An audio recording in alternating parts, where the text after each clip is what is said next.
عرض سلام و احترام ویژه دارم خدمت همه حضار گرامی.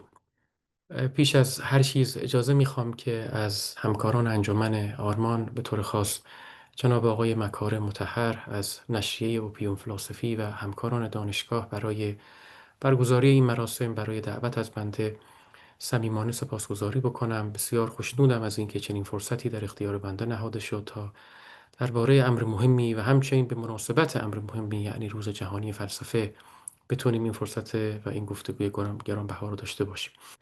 از پشتبانی سخاوتمندانه برگزار کنندگان و حامیان برنامه هم قدردانی میکنم. حضور در فرانسه، حضور در پاریس در کنار شما برای من البته مایه افتخار بود. بسیار خوشحال می بودم اگر می تونستم در خدمت شما بودم، اما متاسفانه به دلایل لوجستیکی، به دلیل کوتاهی زمان و طولانی بودن صدور ویزا متاسفانه از این مهم من محروم ماندم. اما به قول شاعر که گفته بود بعد منزل نبود در سفر روحانی، بنده هم گمان می کنم که در میان شما هستم. به طور خاص باید عرض کنم که از دعوت مهربانانه شما برای سخن گفتن به زبان فارسی هم تشکر ویژه دارم. از تیم ترجمه که امکان گفتگو میان زبانهای فارسی و انگلیسی و فرانسوی رو فراهم کرده است به طور خاص قدردانی می کنم و خوشحال خواهم بود که متن این گفتار که برای شما قرائت خواهم کرد بعداً در ویژه‌نامه‌ای در نشریه اوپیوم فلسفی منتشر خواهد شد. با اجازه شما به سر وقت سخنرانی خودم خواهم رفت با موضوع فلسفه و اخلاق جنگ بیپایان، پریشانی میان جنگ و صلح. مقاله ای رو که برای این نشست آماده کرده ام رو با اجازهتون برای شما قرائت خواهم کرد. در سنت حقوقی و اخلاقی مدرن، مرز میان صلح و جنگ سنگ بنای مشروعیت خشونت سیاسی است. صلح قلمرو قانون و گفتگوست، جنگ قلمرو استثناء و اضطرار.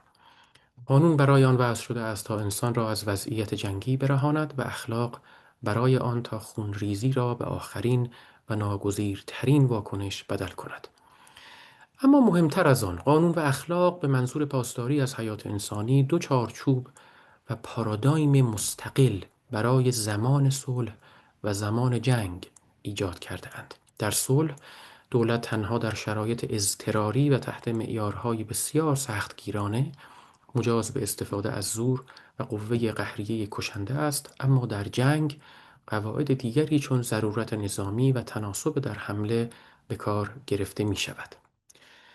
با ظهور پهپادهای مسلح، جنگ‌های سایبری و تکنولوژی‌های هوشمند، این مرز تاریخی یعنی میان صلح و جنگ در هم شکسته شده است. پهپادهای مسلح به طور خاص در جابجایی این مرز نقش مهمی داشته‌اند و رفته رفته جنگ را از یک حادثه به یک وضعیت مداوم بدل کرده‌اند.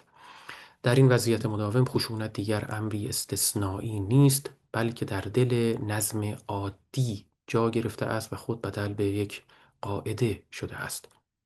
نباید فراموش کرد که پهپادها صرفاً یک ابزار یا یک تکنولوژی جدیدی برای جنگ نیستند. آنها بنیان مفهومی و حقوقی تمایز میان صلح و جنگ را سست کرده‌اند. با توسل به پهپادها، دولت‌ها امروز می‌توانند عملیات مرگبار را در خارج از مرزهای خود بدون اعلان رسمی جنگ، بدون پاسخگویی عمومی یا نظارت مؤثر انجام دهند. این تحول را فقط نباید یک تاکتیک نظامی تلقی کرد، یک چالش و اضطراب اخلاقی و سیاسی است، بالاخص برای پاسخ به پرسش‌های بسیار مهم فلسفی.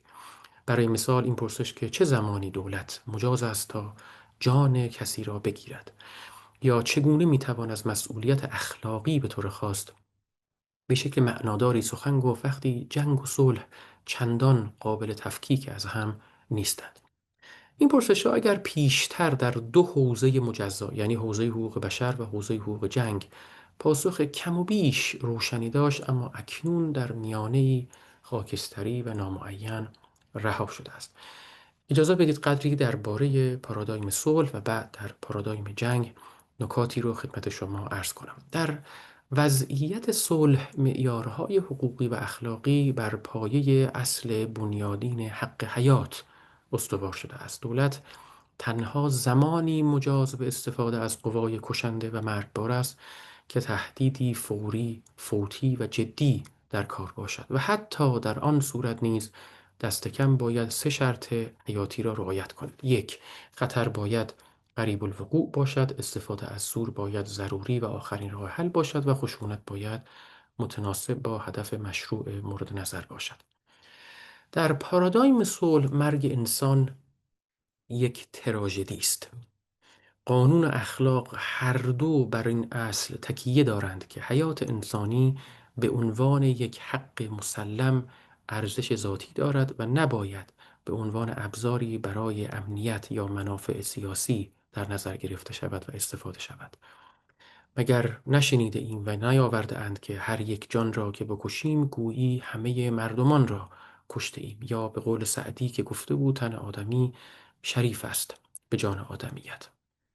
اما در مقابل، در پارادایم جنگ، حقوق بین المللی بشردوستانه یا آنچه که به آن IHL یا International Humanitarian Law گفته می شود، در این حقوق بین المللی بشردوستانه است که بر روابط میان دولت‌ها و نیروهای متخاصم، به طور خاص نیروهای متخاصم غیر دولتی، حاکم است.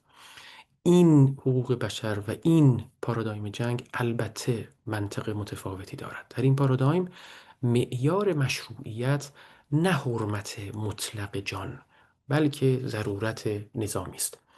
کشتن اگر در خدمت هدفی نظامی باشد و مشروع باشد البته قابل توجیه است. اصل تمایز، یعنی تمایز میان رزمنده، غیر رزمنده، نظامی و غیر نظامی، به قوت برقرار است، اما دامنه تعریف اصطلاح مشارکت مستقیم در خصومت به قدری گسترده می شود که به دولت‌ها امکان می دهد تقریباً هر فرد مظنون، حتی افراد غیر نظامی را هدف قرار دهند. اگر در پارادایم صلح هدفگیری مشروع فقط مبتنی بر اساس موقعیت، یعنی هویت یا جایگاه حقوقی فرد در مخاصمه هست، اما هدفگیری در پارادایم جنگ می تواند بر اساس موقعیت یا رفتار باشد، یعنی زمانی که فرد در حال انجام فعالیت‌های خستانه یا رفتار جنگی است.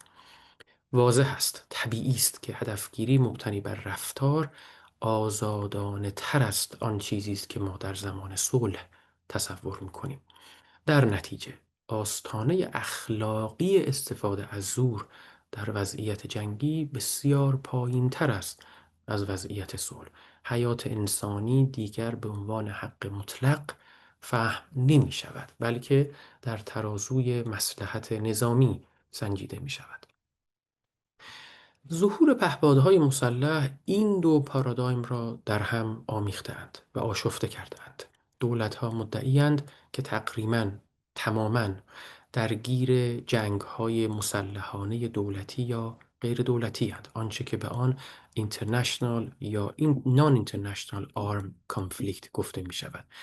خصوصاً دولت‌ها بیان می‌کنند که درگیر مخاصمه با گروه‌های غیر دولتی هستند، درگیری‌هایی که ظاهراً هیچ مرز جغرافیایی یا زمانی ندارد. به طور خاص بعد از 11 سپتامبر مفهومی تازه، البته بحث برانگیز، در ادبیات بحث در فلسفه سیاست و اخلاق متولد شده است که به آن جنگ‌های مسلحانه جهانی غیر دولتی می‌گویند، یعنی Global Non-International Armed Conflict. این مفهوم به دولت‌ها اجازه می‌دهد هر نقطه‌ای از جهان را میدان نبرد بالقوه تصور کنند. جنگ دیگر محدود به خاک، به جبهه یا زمان خاصی نیست. می‌تواند در هر لحظه و در هر مکان رخ دهد، از یمن تا سومالی، از افغانستان تا غزه. نتیجه چیست؟ نتیجه آن است که منطق جنگ به زندگی روزمره ما نفوذ کرده است. شهروندانی که در مناطق غیر نظامی زیست می‌کنند ممکن است ناگهان هدف قرار گیرند، بی آنکه رسما درگیر جنگی باشند. تمایز میان نبرد و زندگی عادی یا آنچه که به آن خانه گفته می شود، میان رزمنده، میان غیر رزمنده، نظامی، غیر نظامی و میان صلح و جنگ تقریباً کم رونق و بی حاصل شده است. پهپادها تجلی دقیق چنین وضعیت خطیری در دوران ما هستند. دورانی که در آن دولت‌ها می‌کشند بی آنکه بجنگند و می‌جنگند بی آنکه خطر کنند. اما پیامدهای اخلاقی و فلسفی چنین وضعیتی چیست؟ فلسفه اخلاق و سیاست به باور من با بحرانی بی سابقه روبرو شده است. جنگ‌های پهپادی فقط یک نوآوری محض در تکنولوژی نیست، فقط تغییر در روش کشتن نیست، یک دگرگونی جدید رخ داده است. دگرگونی در نسبت ما با خشونت، دگرگونی در فلسفه حاکمیت سیاسی و مسئولیت اخلاقی. مرگ که روزی چهره داشت اکنون به یک داده در سیستم‌های نظارت و امنیت بدل شده است. کشتن از فاصله 1000 کیلومتری تقریباً کم و بیش احساس گناه را به صفر می‌رساند و تصمیم برای پایان دادن به حیات انسانی آسوده تر شده است. کشتن همان اندازه بی صداست که فشردن دکمه‌ای بر روی صفحه نمایش. در این فرهنگ حاکمیت جدید که جنگ پهپادی را تقریباً عادی سازی می کند، جان انسان از قلمرو اخلاق به قلمرو محاسبه و کارآمدی رانده شده است. تکنولوژی پهپادی دولت را از خطر و حضور انسانی جدا می کند. تصمیم گیری درباره مرگ را به الگوریتم‌ها و داده‌ها می‌سپارد، گویی مرگ دیگر یک رویداد تراژیک نیست، بلکه بخشی از عملیات روزمره امنیتی است. در چنین جهانی استانداردهای اخلاقی دوران جنگ که ذاتاً ضعیف‌تر هستند، به معیارهای عمومی زندگی سیاسی تبدیل می‌شوند. خشونت که باید استثنایی، موقتی باشد، به ابزار دائمی حکمرانی بدل می‌شود.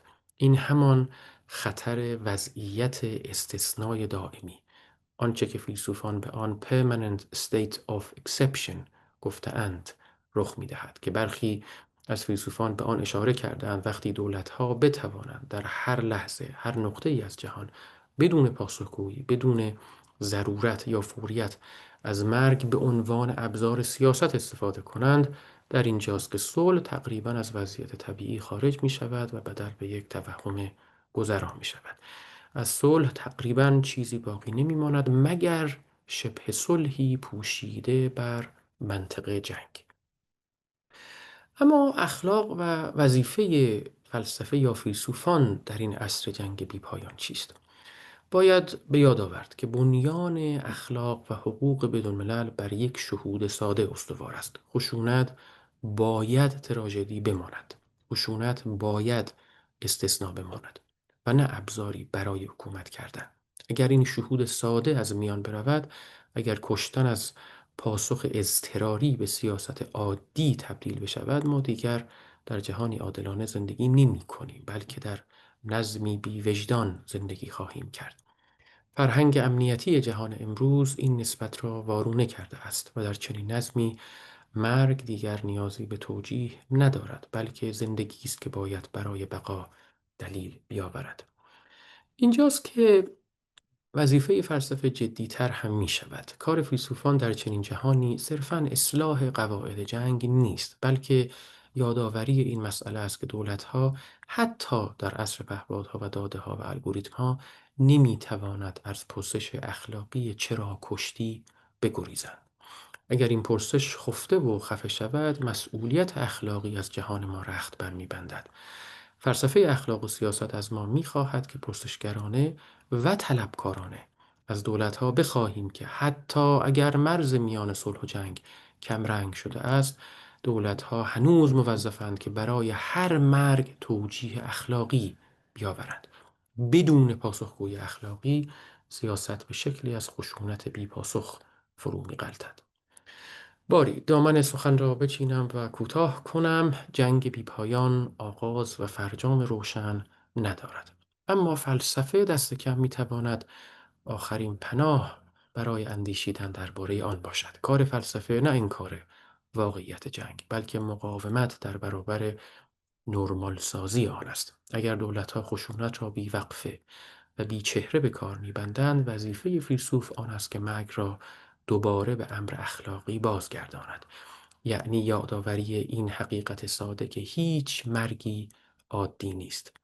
در جهانی که خشونت به زبان حکمرانی بدل شده است و تکنولوژی وسوسه بی زحمت کشتن را دائمی کرده است، تنها راه حفظ حرمت جان پافشاری بر همین نکته است که سیاستی که نسبت به مرگ بی تکلیف باشد، دیر یا زود نسبت به زندگی هم بی تکلیف می شود. جنگ بی پایان صورت تازه‌ای از زیستن ماست، نوعی هستی سیاسی بیوقفه که در آن مرز میان امنیت و خشونت، قانون و استثناء تقریباً محو شده است.